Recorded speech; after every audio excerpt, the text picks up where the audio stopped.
والقدر 72.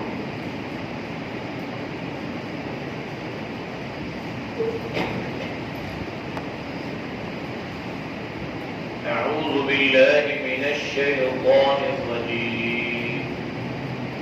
بسم الله الرحمن الرحيم. وهو الذي خلق السماوات والأرض بالحق ويوم يقول كن فيكون قوله الحق وله الملك يوم ينفخ في الصور عالم الغيب والشهادة وهو الحكيم الخبير. وإذ قال إبراهيم لأبيه آزر أتتخذ أصناما آلهة إني أراك وقومك في ضلال مبين. وكذلك نري إبراهيم ملكوت السماوات والأرض وليكون من الموقنين. صدق الله العظيم.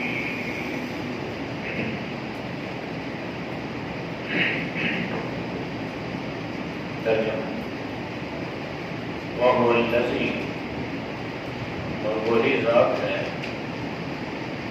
خلق السماوات، پیدا کیے آسمان، والارض، اور زمین کو، بالحق، ساتھ حق، ویوم، اور جس دن، یقول، کہے گا، کن، ہو جا، فیکون، بس ہو جائے گی، قولہ، اس کی بات، الحق، سچی، وَلَهُ الْمُلْكُ، اور اسی کی بادشاہت ہے، یوم، جس دن، ينفخ، پھونکا جائے گا، بالصور، صور، عالم الغیب، جاننے والا ہے، پوشیدہ، والشہادتی، اور ظاہر بات، وَهُوَ الْحَكِيمُ الْخَبِيرُ، اور وہ حکمت والا خبردار ہے. وَإِذْ قَالَ، اور جب کہا، ابراہیم نے، لِأَبِيهِ، اپنے باپ سے، آزر،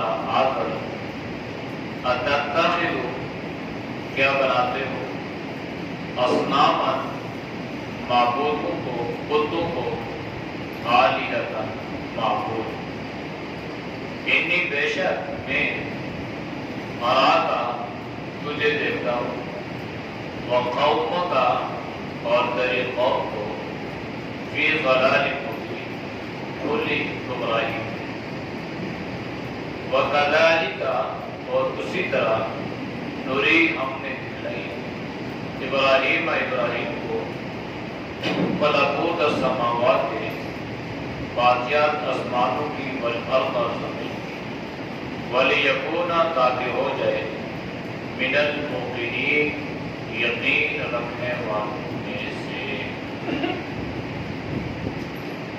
آیات کا ماقبل آیات کے ساتھ ربط اور تعلق یہ ہے، ماقبل آیات میں اللہ نے توحید کو بیان فرمایا اور شرک کی اللہ نے نفی کر دی. اسباب توحید یہ ہے کہ اللہ کے سوا کوئی نفع اور نقصان کا مالک اور مختار نہیں ہے، اور شرک یہ ہے کہ اللہ کے علاوہ اللہ کی مخلوقات میں سے بہت ایسی چیزیں جن کا تعلق انسانی جن کے ساتھ ہو، ملائکہ کے ساتھ ہو، یا کسی اور مخلوق کے ساتھ ہو، وہ نفع اور نقصان کا مالک اور اختیار رکھتے ہیں. اللہ نے اسباب توحید اور تردید شرک بیان فرماتے ہوئے ہدایت کے راستے کی نشاندہی فرمائی، اور ہدایت کا راستہ یہ تھا جو اللہ نے اپنے انبیاء علیہ السلام کے ذریعے سے امت کو بتلایا، وہی ہدایت کا راستہ تھا۔ جب اللہ نے ہدایت کے راستے کو بیان فرمایا تو گمراہی کے راستوں کی تردید اللہ نے فرما دی۔ قرآن کریم میں جب بھی توحید کی بات ہوگی یا شرک کی نفی ہوگی تو وہاں پر اللہ حضرت ابراہیم علیہ السلام کو بطور دلیل بنا کر امت محمدیہ صلی اللہ علیہ وسلم کے سامنے پیش کرنا۔ جہاں توحید کا ذکر ابراہیم علیہ السلام کا ذکر، جہاں شرک کی نفی حضرت ابراہیم علیہ السلام، اس کی بڑی وجہ یہ تھی کہ حضرت ابراہیم علیہ السلام کے زمانے تک کچھ توحید پرست لوگ دنیا میں موجود، لیکن حضرت ابراہیم علیہ السلام کا زمانہ شروع ہوا تو شرک جو ہے یہ پھیل گیا۔ مورخین نے لکھا ہے کہ عرب کا کوئی ایسا گھر نہیں تھا جہاں پر مشرک نہ رہتا،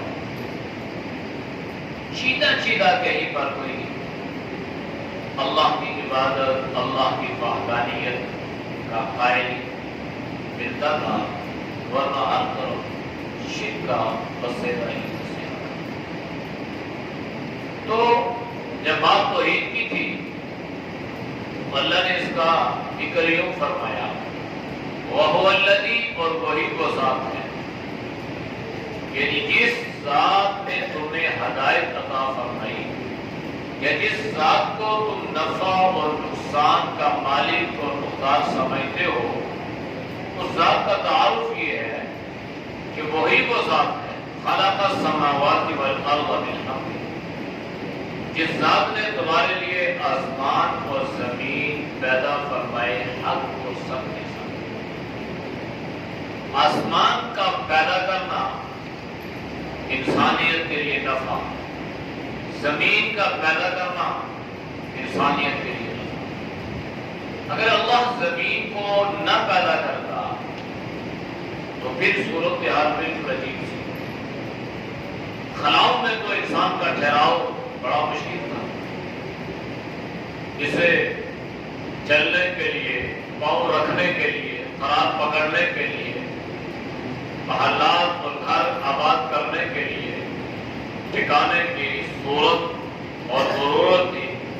اللہ نے زمین بنائی اور زمین کو اللہ نے بچھونا بنا دیا، والارض بہا، زمین کو اللہ نے بچھونا، آسمان کو اللہ نے چھت بنایا۔ تو آسمان جب اللہ نے پیدا کیا تو اس پر اللہ نے کتنی مخلوقات کو آباد فرمایا، سورج الگ مخلوق، چاند الگ مخلوق، اور اسی طرح لاکھوں کے حساب سے سیارے اور ستارے یہ الگ، اور اسی طرح اللہ نے ان فضاؤں میں بھی مخلوقات کو آباد فرمایا، تو وہ الگ۔ تو یہ انسان کی گویا خدمت کے لیے اللہ نے زمین اور آسمان کو معمور فرما دیا۔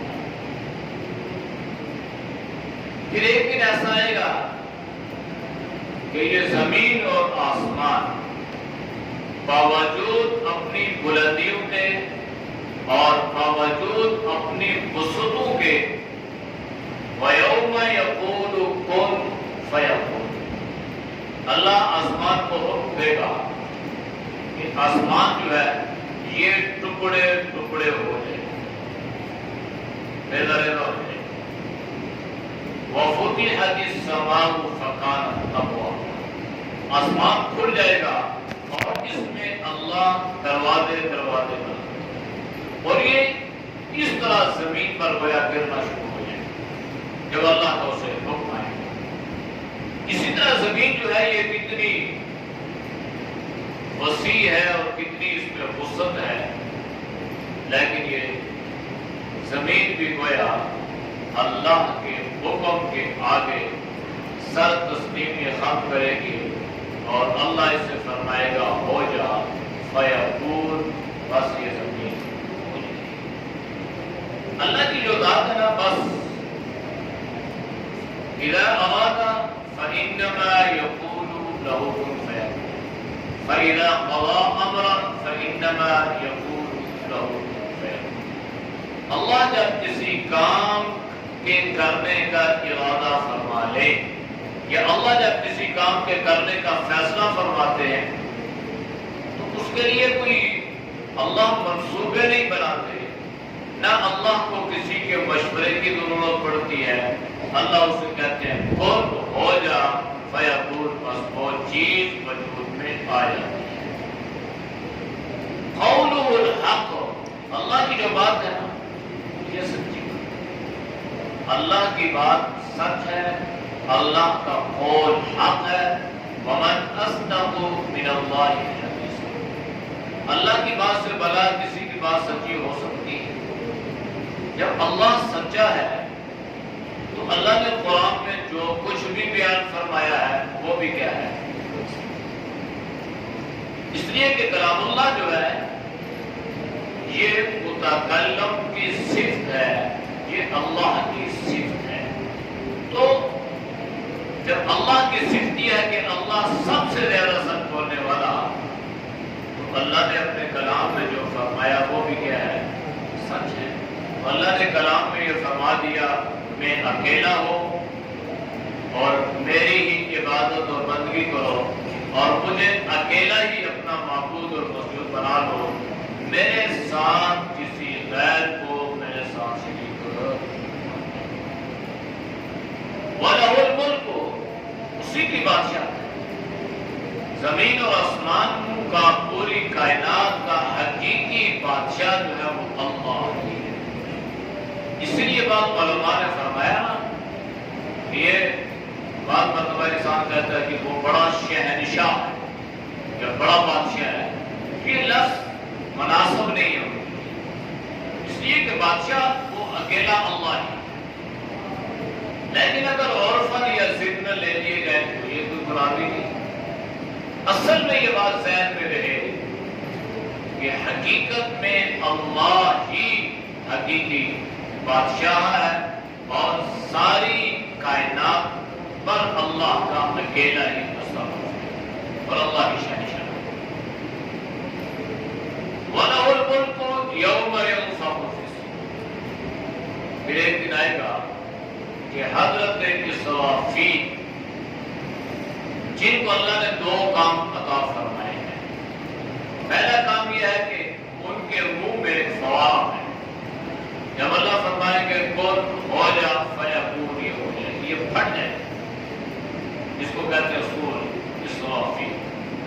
تو جب یہ حضرت اسرافیل جو اللہ کے مقرر فرشتے ہیں یہ پھونکیں گے، یہ فوارہ پھٹے گا، تو زمین پر کوئی چیز بھی زندہ نہیں رہے گی، کوئی چیز، چاہے وہ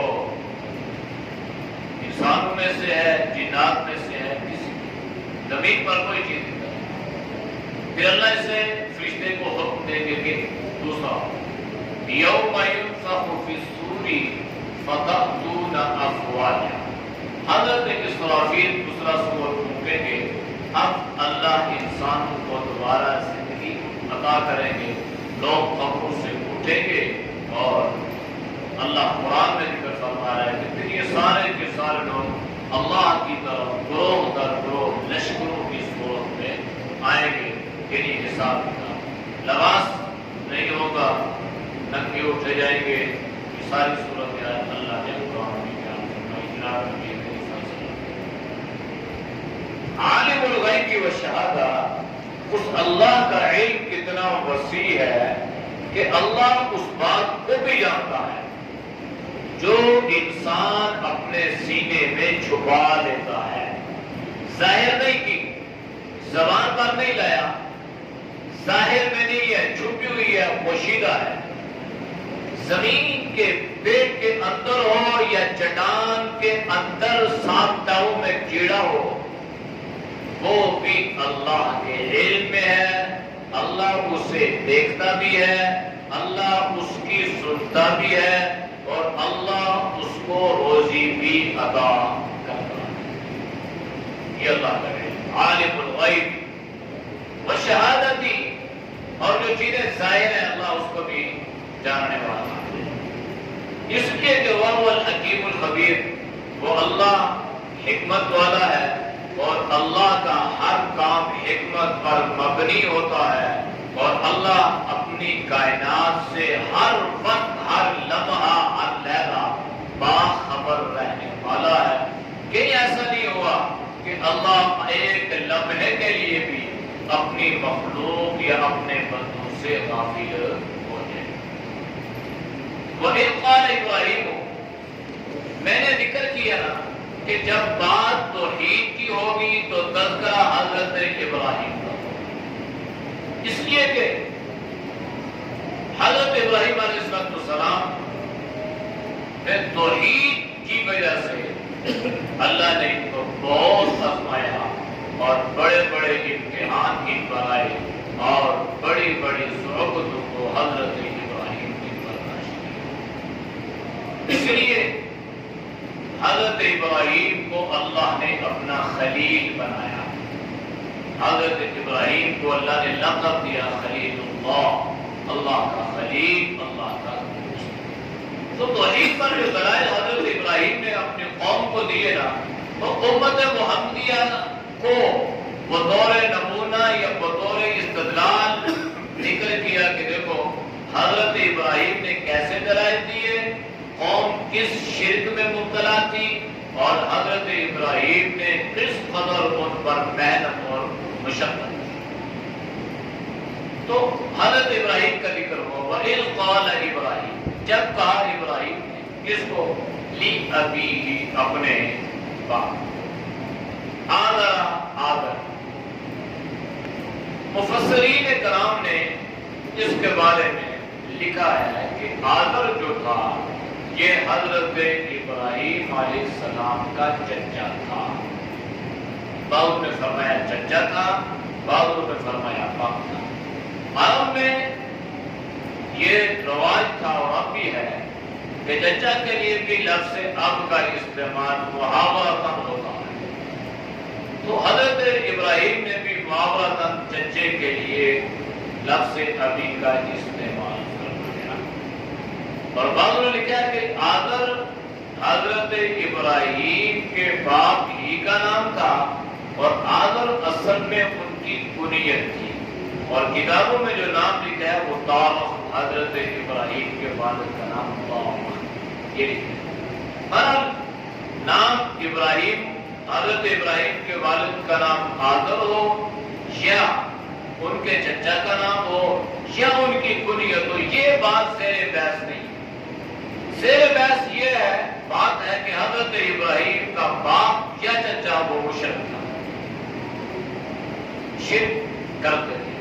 بلکہ مفسرین نے لکھا کہ دوہرا، ایک تو اللہ کے علاوہ بھی وہ بتوں کے بھی پجاری تھے، اور ان میں بعض ایسے بھی تھے جو ستاروں کی پوجا بھی کیا کرتے تھے، یعنی دوہرے شرک میں مبتلا تھے۔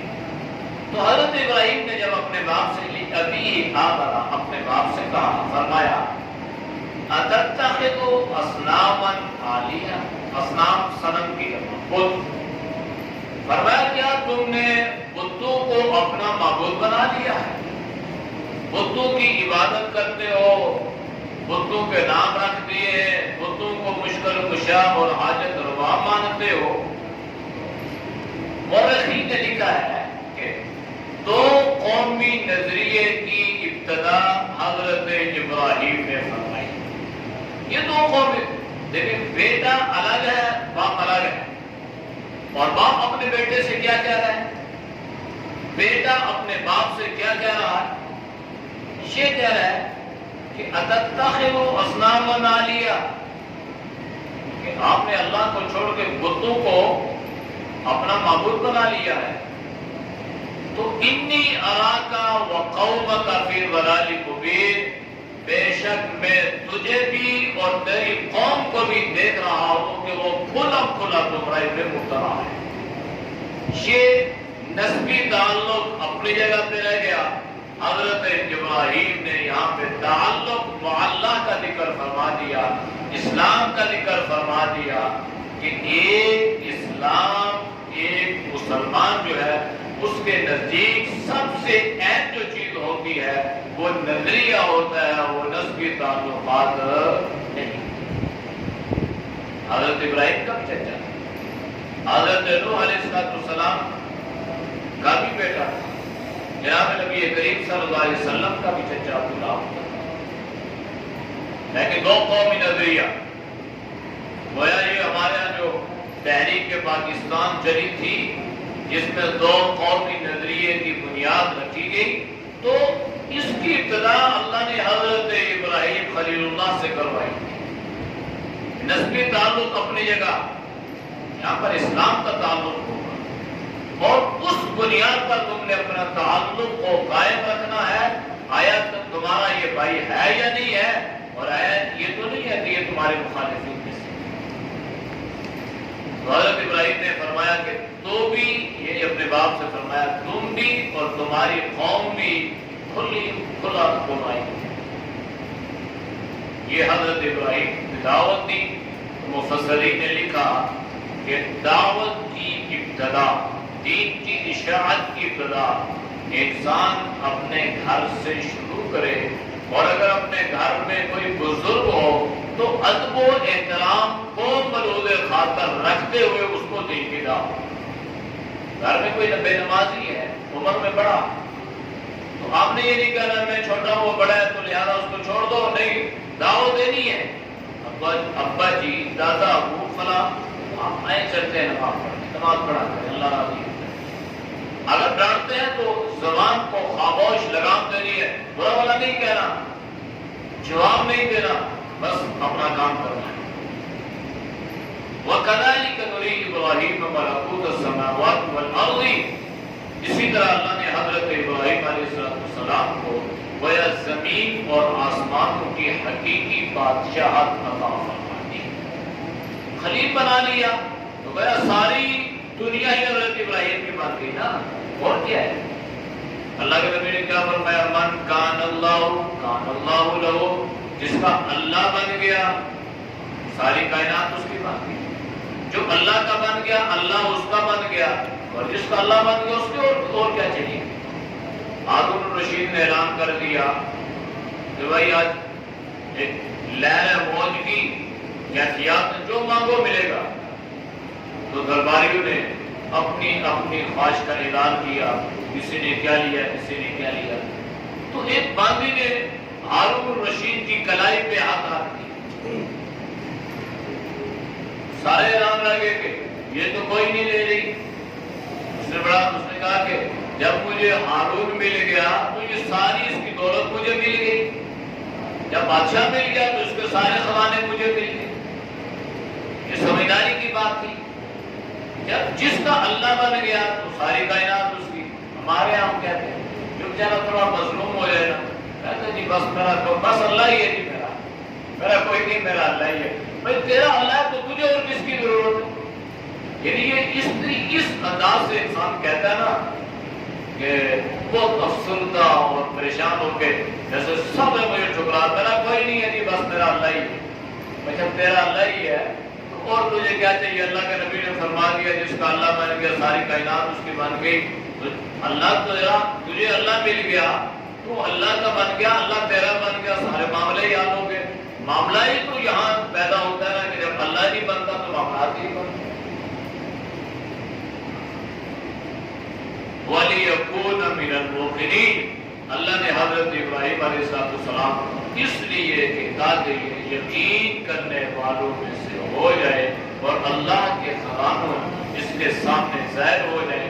قرآن میں تیسرے سپارے میں بھی سورۃ بقرہ میں بھی وَإِذْ قَالَ إِبْرَاهِيمُ رَبِّ أَرِنِي، اللہ نے حضرت ابراہیم علیہ السلام کے دل کو مطمئن کرنے کے لیے بہت ساری چیزوں کا ظہور فرمایا. یہاں بھی اللہ فرماتے ہیں کہ یہ زمین آسمان کی بادشاہتیں اور یہ ساری چیزیں عطا کر دی تاکہ حضرت ابراہیم علیہ السلام یقین کرنے والوں میں سے. اعوذ باللہ من الشیطان الرجیم،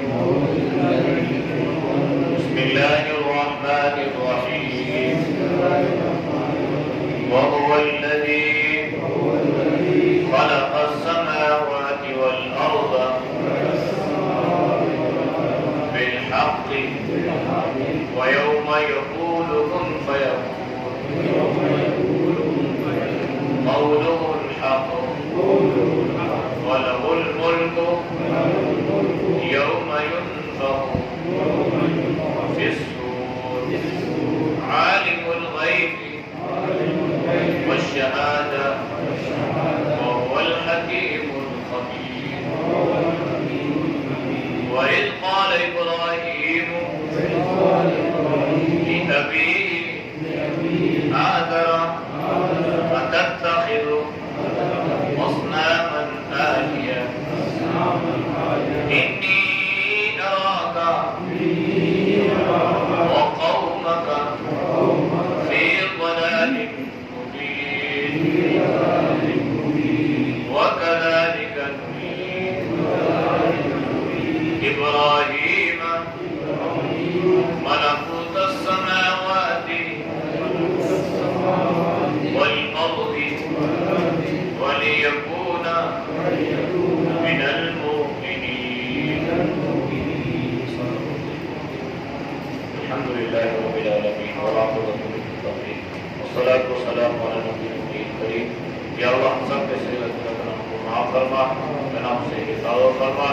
یا اللہ تو ہم سب کو توحید و سنت پر عمل کی توفیق نصیب فرما.